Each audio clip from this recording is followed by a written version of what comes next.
Si Elimelech at ang kanyang sambahayan sa Moab. Nang ang Israel ay pinamumunuan pa ng mga hukom, nagkaroon ng tagutom sa buong bayan. Kaya't ang mag-asawang Elimelech at Naomi na mga taga Bethlehem, Huda, ay pansamantala munang nanirahan sa Moab, kasama ang kanilang mga anak na sila Malon at Kelion. Ang pamilyang ito ay mula sa angkan ng Efrata. Namatay sa Moab si Elimelech at naiwang byuda si Naomi. Ang dalawa nilang anak ay nakapag-asawa naman ng mga Moabita, sina Orpa at Ruth. Ngunit pagkalipas ng mga 10 taon, namatay rin sina Malon at Kelion, kaya't si Naomi ay naulila sa asawa at mga anak. Nabalitaan ni Naomi na ang kanyang bayan ay pinagkalooban ng Diyos ng masaganang ani, kaya tumanda sila ng kanyang mga manugang na umalis sa Moab. Naglakbay nga silang pabalik sa Huda. Ngunit sa daay sinabi ni Naomi sa kanyang dalawang manugang, "Umuwi na kayo sa dati ninyong tahanan at manirahan sa inyong mga nanay.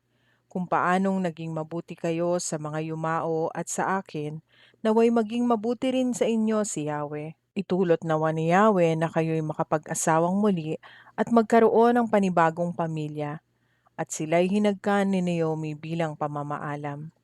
Ngunit napaiyak ang mga manugang at sinabi sa kanya, "Hindi namin kayo iiwan, sasama kami sa inyong bayan." Sumagot si Naomi, "Mga anak, huwag na kayong sumama sa akin. Bumalik na kayo sa inyong mga magulang. Hindi na ako magkakaanak pa upang inyong mapangasawa. Umuwi na kayo, matanda na ako para mag-asawang muli. Kahit na umaasa akong makakapag-asawang muli o kahit pa ngayong gabi ako mag-asawa at magkaanak, mahihintay ba ninyo silang lumaki? Alam ninyong ito'y hindi mangyayari.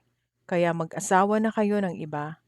Pinabayaan ako ni Yahweh at hindi ko nais na madamay kayo sa aking kasawian." Pagkasabi nito'y lalo silang nag-iyakan at hinagkan ni Orpa ang kanyang biyanan at nagpaalam na. Ngunit nagpaiwan si Ruth. Sinabi ni Naomi kay Ruth, "Ang bilas mo'y nagbalik na sa kanyang bayan at sa kanyang mga Diyos. Umuwi ka na rin." Sumagot si Ruth, "Huwag po ninyong hilinging iwanan ko kayo. Hayaan na ninyo akong sumama sa inyo. Saan man kayo pumunta, doon ako pupunta.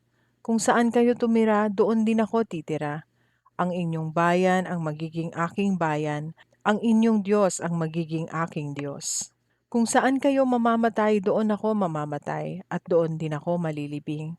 Parusahan sana ako ni Yahweh ng pinakamabigat na parusa kung papayagan kong magkalayo tayo maliban na lamang kung paghiwalayin tayo ng kamatayan."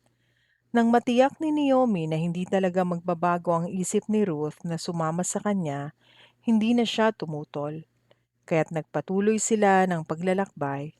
Pagdating nila sa Bethlehem, nagulat ang lahat. "Hindi ba't si Naomi ito?" tanong ng kababaihan. Sumagot naman si Naomi, "Huwag na ninyo akong tawaging Naomi, tawagin ninyo akong Mara, sapagkat ako'y pinabayaang magdusa ng makapangyarihang Diyos. Masagana ang buhay namin ni Elimelech nang umalis dito, ngunit ibinalik ako ni Yahweh na walang anumang dala. Huwag na ninyo akong tawaging Naomi, sapagkat ako'y binigyan ng makapangyarihang Diyos ng matinding kasawian sa buhay." Iyan ang nangyari kaya't mula sa Moab ay nagbalik si Naomi kasama si Ruth, ang manugang niyang Moabita. Nang dumating sila sa Bethlehem ay simula na ng anihan ng sebada. Ruth, ikalawang kabanata. Si Ruth sa bukid ni Boaz. Isang araw sinabi ni Ruth kay Naomi, "Pupunta po ako sa bukid at mamumulot ng mga uhay na naiiwan ng mga gumagapas. Doon ako sa may likuran ng sino mang papayag." Sumagot si Naomi, "Ikaw ang bahala, anak." Kaya't si Ruth ay nagpunta sa bukid at namulot ng mga uhay kasunod ng mga gumagapas. Nagkataong ang napuntahan niya ay ang bukid ni Boaz, isang kamag-anak ni Elimelech na napakayaman at iginagalang sa kanilang bayan. Di nagtagal, dumating naman si Boaz mula sa Bethlehem. Sumainyo si Yahweh, ang bati niya sa mga gumagapas. "Pagpalain naman kayo ni Yahweh," sagot nila. Nang makita si Ruth, itinanong ni Boaz sa katiwala, "Sino ang babaeng iyon?" Siya po ang Moabitang kasama ni Naomi nang umuwi rito mula sa Moab, sagot ng katiwala. Nakiusap po siyang makapamulot ng nalalaglag na mga uhay. Pinayagan ko naman, kaya't maagang maaga pa'y naririto na siya. Katitigil lamang niya para magpahinga sandali. Nilapitan ni Boaz si Ruth at kinausap. Anak, huwag ka nang pupunta sa ibang bukid. Dito ka na lamang mamulot kasama ng aking mga manggagawang babae. Tingnan mo kung saan sila gumagapas at sumunod ka. Sinabi ko na sa mga tauhan ko na huwag kang gambalain. At kung ikaw ay nauuhaw, malaya kang uminom ng tubig mula sa aking banga. Nagpatira pa si Ruth bilang pagbibigay galang at nagtanong, ako po ay isang dayuhan, bakit po napakabuti ninyo sa akin? Sumagot si Boaz, nabalitaan ko ang lahat ng ginawa mo sa iyong biyanan mula nang mamatay ang iyong asawa. Alam ko ring iniwan mo ang iyong mga magulang at sariling bayan upang manirahan sa isang lugar na wala kang kakilala. Pagpalain ka nawa ni Yahweh dahil sa iyong ginawa. Gantimpalaan ka nawa ni Yahweh ang Diyos ng Israel sapagkat sa kanya ka lumapit at nagpakupkop. Sumagot si Ruth, salamat po. Pinalakas ninyo ang aking loob sa inyong sinabi. Kahit ako'y isang hamak na lingkod at sa katunayay hindi kabilang sa inyong mga manggagawa, naging mabuti kayo sa akin. Nang dumating ang oras ng pagkain, tinawag ni Boaz si Ruth. Halika rito, kumuha ka ng tinapay at isawsaw mo sa sarsa. Kaya't umupo na siyang kasama ng mga manggagawa at binigyan siya ni Boaz ng inihaw na sebada. Kumain naman si Ruth hanggang sa mabusog, may natira pa sa pagkaing ibinigay sa kanya. Nang ipagpatuloy niya ang pamumulot, pinagbilinan ni Boaz ang mga manggagawa. Hayaan ninyo siyang mamulot kahit sa tabi ng mga binikis na uhay. Huwag ninyo siyang babawalan. Maglaglag kayo ng mga uhay mula sa binikis para may mapulot siya. Si Ruth ay namulot hanggang gabi at pagkatapos ay giniik niya ang kanyang napulot. Halos 5 salop na sebada ang nakuha niya. Umuwi si Ruth at ipinakita sa kanyang biyanan ang naipong sebada at ibinigay pa niya sa matanda ang lumabis niyang pagkain. Nagtanong si Naomi, saang bukid ka ba namulot ngayon? Pagpalain nawa ng Diyos ang taong nagmagandang loob sa iyo. At ikinuwento ni Ruth ang nangyari sa kanya sa bukid ni Boaz. Kaya't sinabi ni Naomi, pagpalain nawa siya ni Yahweh na hindi nakakalimot sa kanyang pangako sa mga buhay at sa mga patay. Idinugtong pa niya, malapit nating kamag-anak ang taong iyon, isa sa mga may tungkuling mga laga sa naiwan ng mga yumao. Nagpatuloy ng pagsasalaysay si Ruth. Sinabi pa niyang magpatuloy akong mamulot sa kanyang bukid hanggang sa matapos ang anihan niya. Sumagot si Naomi, oo nga anak, baka mapahama ka lamang kung sa ibang bukid ka pupunta. Mabuting ang manatili kang kasama ng kanyang mga manggagawang babae. Ganoon nga ang nangyari, namulot si Ruth kasama ng mga gumagapas sa bukid ni Boaz hanggang sa maaning lahat ang trigo at ang sebada, at namuhay siya sa piling ng kanyang biyanan. Ruth, ika-3 kabanata. Naging mabuti kay Ruth si Boaz. Isang araw ay kinausap ni Naomi si Ruth. Sabi niya, anak, kailangang ihanap kita ng magiging asawa upang magkaroon ka ng sariling tahanan. Natatandaan mong sinabi ko sa iyo noon na kamag-anak natin si Boaz. Mga manggagawa niya ang mga kasama mo sa bukid. Ngayon makinig kang mabuti. Magpapag-iik siya ng sebada mamayang gabi.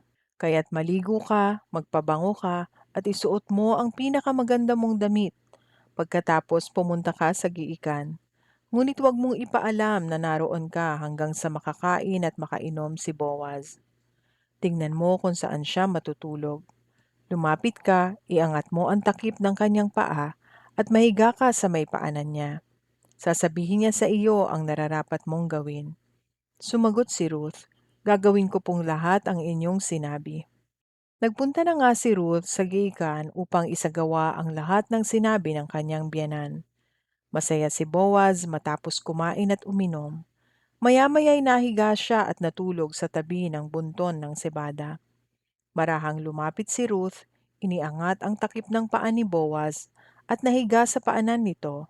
Nang maghahating gabi nagising si Boaz. Nagulat siya nang makitang may babaeng nakahiga sa paanan niya. "Sino ka?" tanong niya. "Si Ruth po ang inyong lingkod," sagot ng babae. "Isa kayong kamag-anak na malapit kaya dapat ninyo akong kalingain at pakasalan." Sumagot naman si Boaz, "Pagpalain ka ni Yahweh. Higit na kagandahang loob sa aming angkan ang ginawa mong ito kaysa ginawa mo sa iyong biyanan. Hindi ka naghanap ng isang lalaking bata pa na maaaring mayaman o mahirap. Ipanatag mo ang iyong loob. Nalalaman ng buong bayan na isa kang mabuting babae. Gagawin ko ang lahat ng sinabi mo. Totoo ngang ako'y malapit ninyong kamag-anak at may tungkulin sa iyo, ngunit may isang mas malapit na kamag-anak kaysa akin. Dito ka muna hanggang madaling araw. Bukas ng umaga, aalamin natin kung pakakasalan ka ng lalaking sinasabi ko. Kung hindi, ipinapangako ko kay Yahweh ang buhay na Diyos na gagampanan ko ang tungkuling ito. Matulog ka na muna ngayon." Kaya't natulog si Ruth sa may paanan ni Boaz hanggang sa mag-umaga. Ngunit bumangon siya bago sumikat ang araw sapagkat sinabi ni Boaz na walang dapat makaalam na nagpunta siya sa giikan.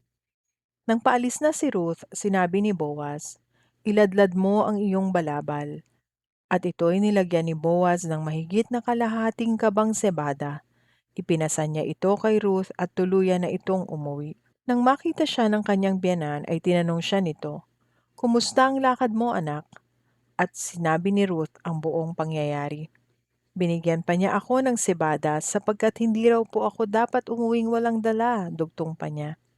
Sinabi ni Naomi, "Maghintay ka, anak, hanggang sa malaman mo kung ano ang kalalabasan ng bagay na ito." Hindi titigil si Boaz hanggat hindi niya naaayos ang lahat. Ruth, ikaapat na kabanata. Pinakasalan ni Boaz si Ruth. Nagtungo si Boaz sa may pintuan ng lungsod at naupo roon.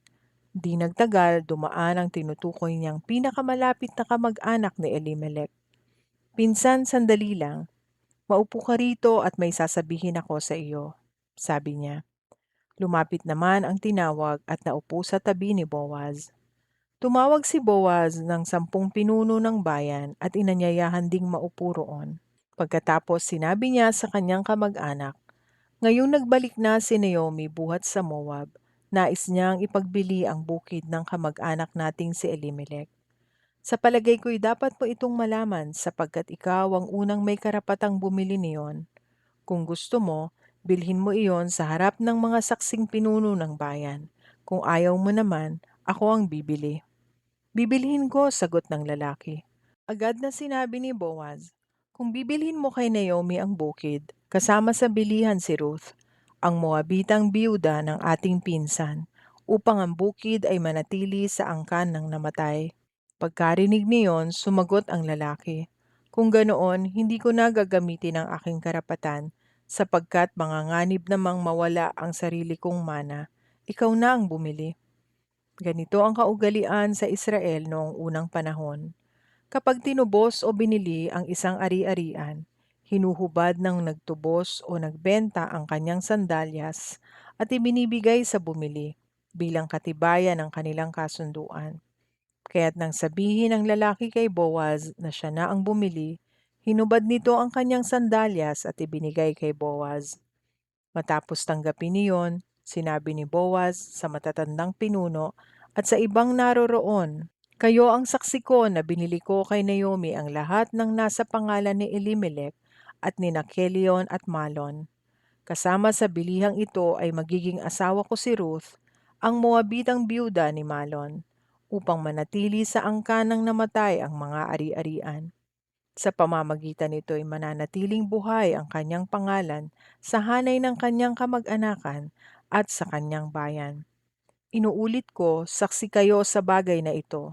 At sila'y sumagot, "Oo, saksi kami."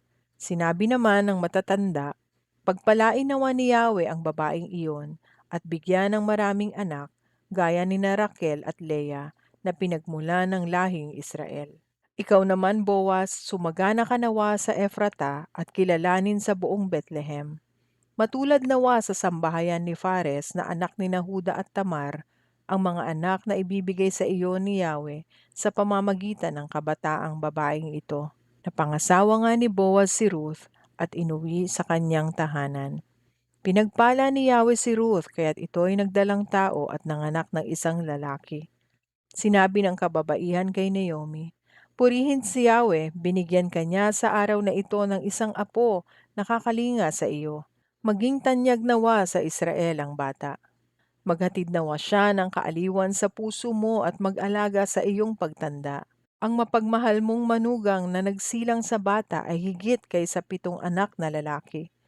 Kinuha ni Naomi ang bata, magiliw na ikinalong at inalagaang mabuti. Siya'y tinawag nilang Obed.